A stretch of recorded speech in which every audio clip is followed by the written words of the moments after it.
The crowd stared.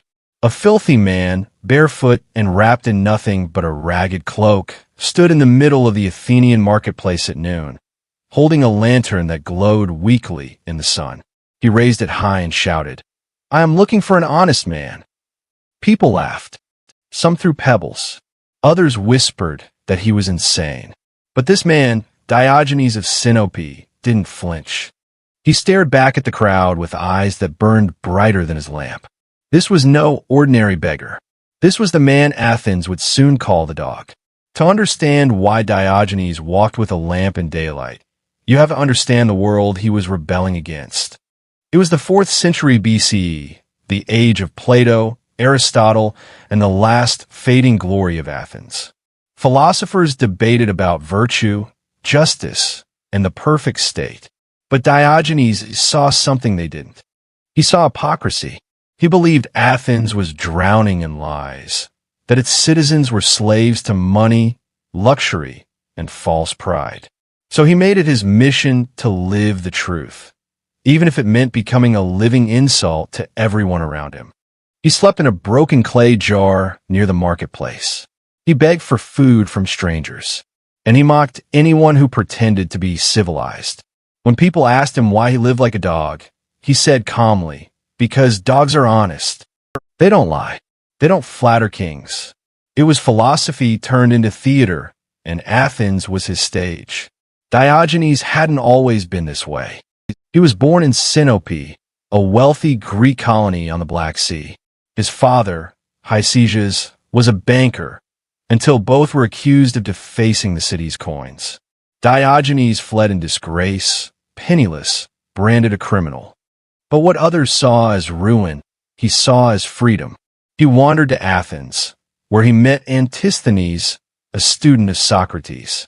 Antisthenes preached simplicity and virtue, but Diogenes took it to extremes. He called himself a citizen of the world, the first man in history to use that word, cosmopolitan. He didn't believe in nations, wealth, or laws made by man. To him, truth was nature, and everything else was a lie. He once said, "I threw away my cup when I saw a child drinking from his hands." Every gesture, every act of deprivation was a weapon. He was waging war, not with swords, but with ridicule. One morning, Plato was lecturing his students about the nature of man. He defined man as a featherless biped. The next day, Diogenes burst into Plato's academy holding a plucked chicken, shouting, "Here is Plato's man." The students erupted in laughter. Plato quietly changed his definition to a featherless biped with broad nails. To the philosophers of Athens, Diogenes was an embarrassment. To the youth, he was a legend. He was showing them something forbidden, that even the greatest minds could be fools when chained by pride. Diogenes believed that shame was the tool society used to control men. So he destroyed it. He ate, slept, and relieved himself in public, not to be obscene, but to prove that human nature was nothing to be ashamed of.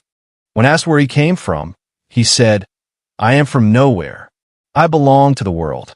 When mocked for begging, he replied, "I beg to teach. You give to forget." He was turning Athens upside down, exposing the lies that made civilization comfortable. And in doing so, he was gathering enemies. By the time word of him reached Macedon, a young prince named Alexander had already heard the stories. The boy who would one day be great wanted to meet the philosopher who feared nothing.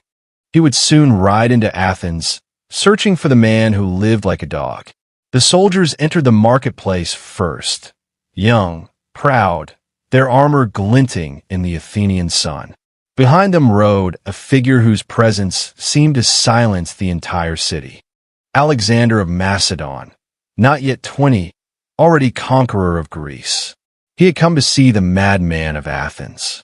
Diogenes was lying in the dirt, his cloak thrown over his face, basking in the warmth of the sun like a lazy dog. When the soldiers approached, he didn't move. Alexander stopped his horse, dismounted, and stood over the old philosopher. "I am Alexander the Great," he said. "I have heard of your wisdom. Ask me for anything, and I shall give it to you." Diogenes slowly lifted his head, squinted, and said one line that would echo through history, "Stand out of my sunlight." For a moment, the soldiers waited for Alexander to draw his sword. But the young king only smiled.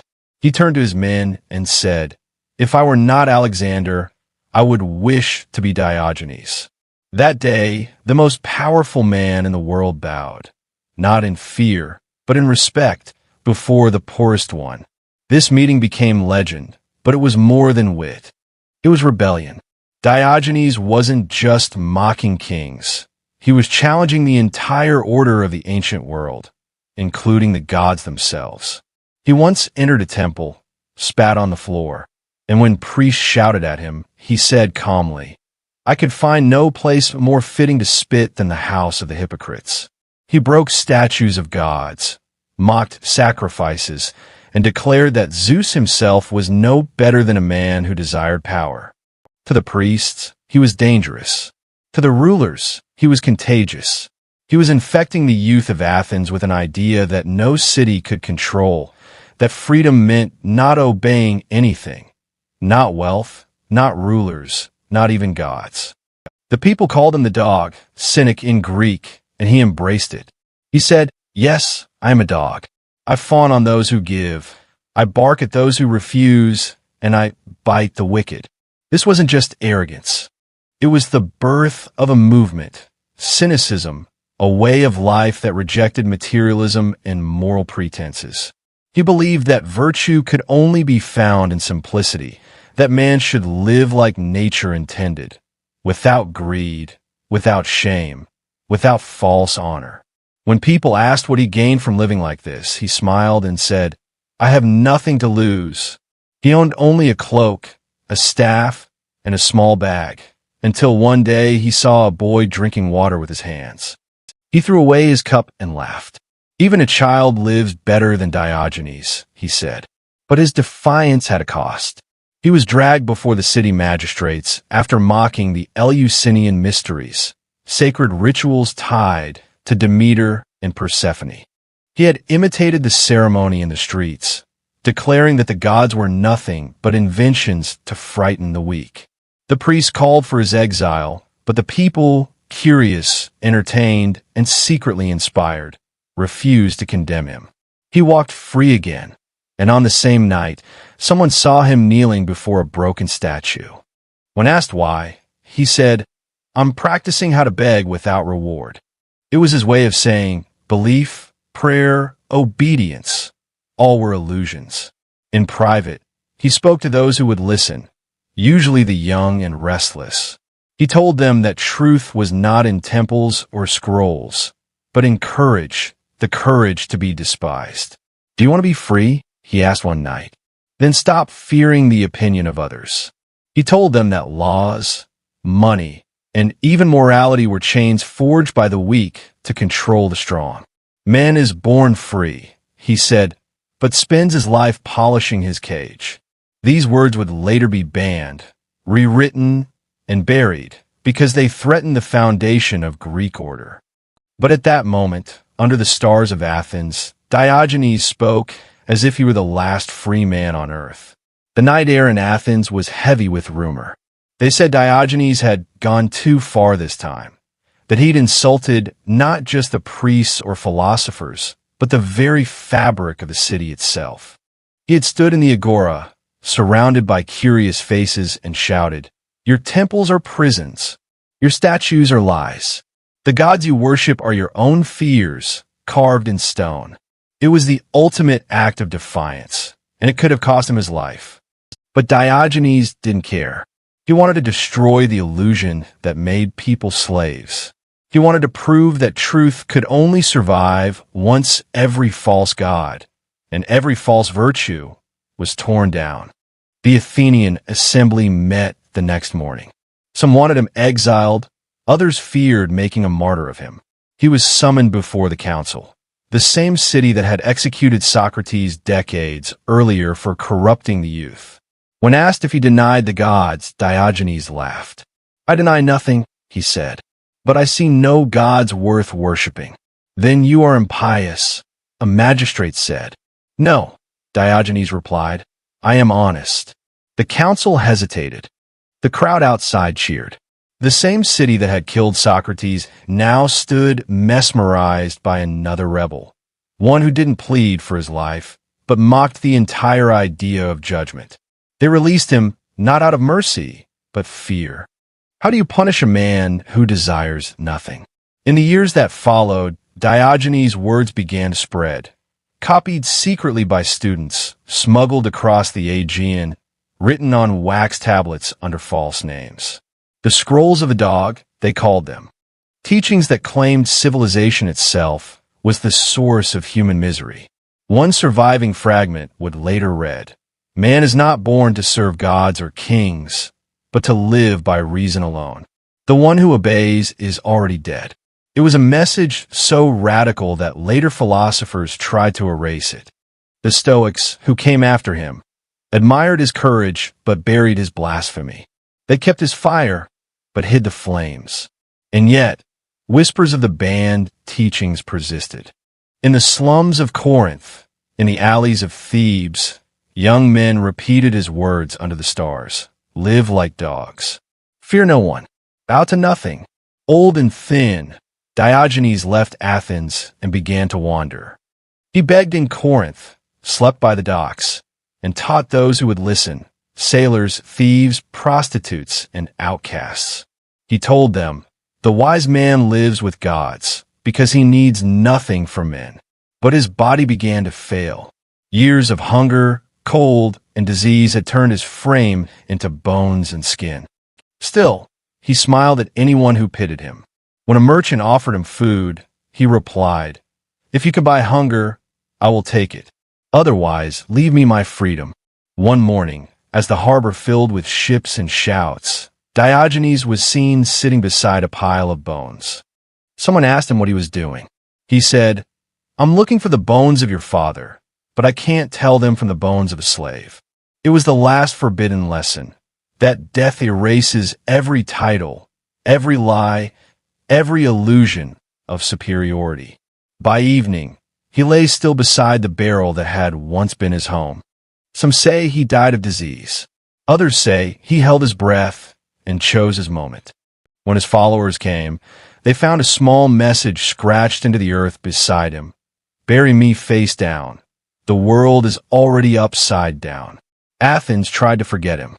His name was mocked in plays, erased from scrolls, and banned from public teaching. But the words of the dog refused to die. They passed from student to student, until they reached the hands of Zeno of Citium, founder of Stoicism, the very philosophy that would later shape Rome itself. The man who had been called mad became the root of an empire's morality. And yet, the most dangerous of his ideas, the belief that the gods were man's invention, was buried in secret, labeled heresy.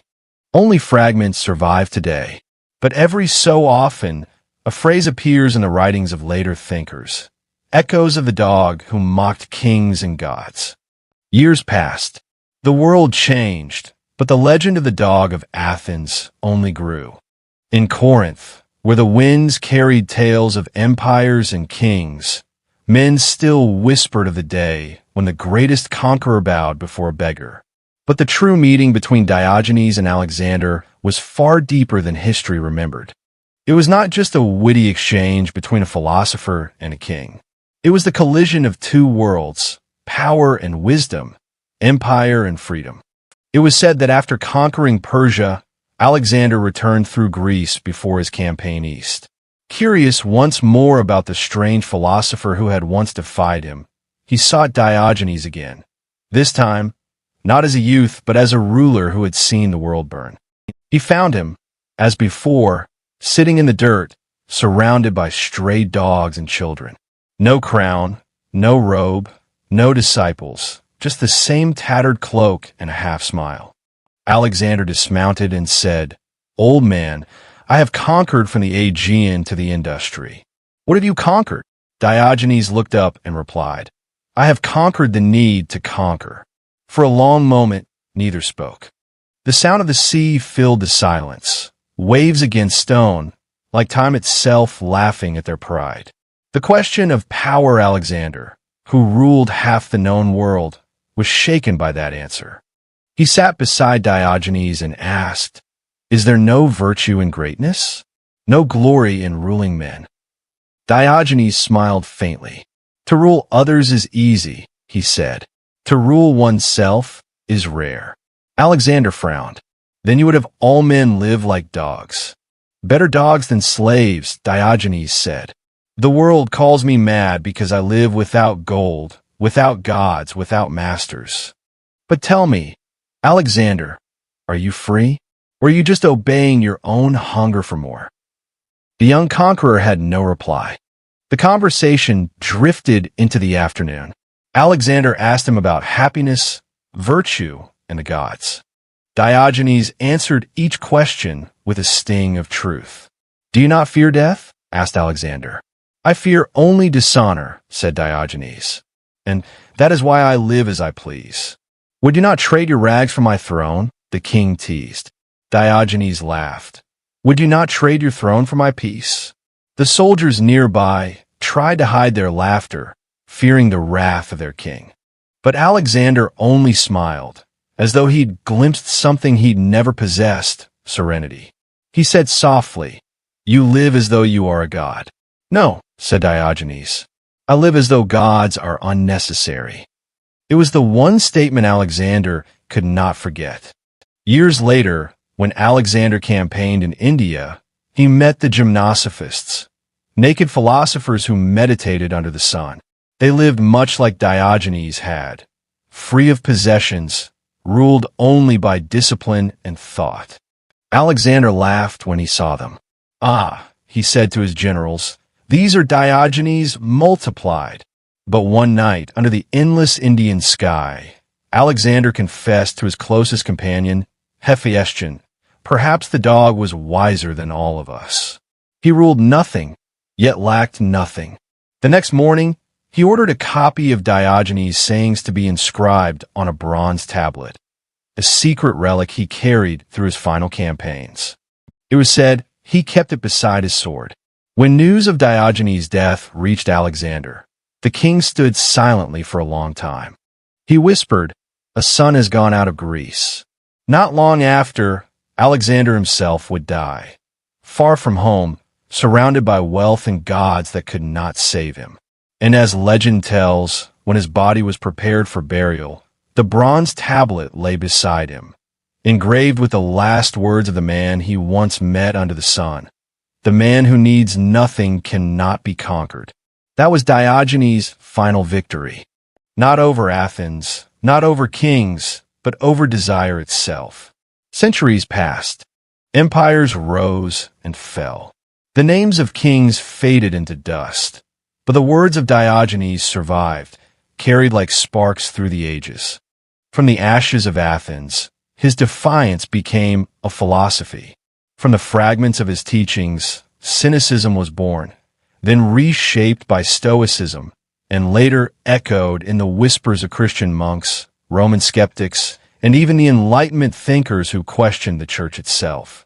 And yet, the most dangerous of his ideas remained forbidden.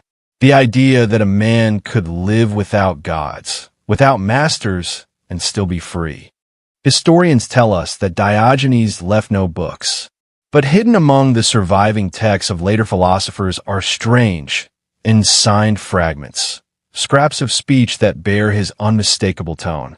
One fragment reads, "He who obeys is not moral, he is merely afraid."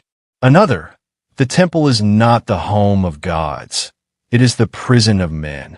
Such words could have cost lives in later centuries, and yet they traveled quietly, buried in manuscripts, mistranslated or misattributed to safer names. Roman teachers like Epictetus admired his courage, but silenced his heresy. Seneca softened his defiance, turning it into discipline.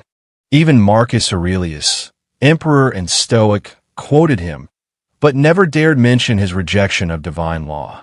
In the 3rd century CE, during the chaos of Rome's decline, a wandering monk found a crumbling statue near Corinth, a man sitting cross-legged, holding a lantern. The inscription read, Diogenes, who sought the honest man.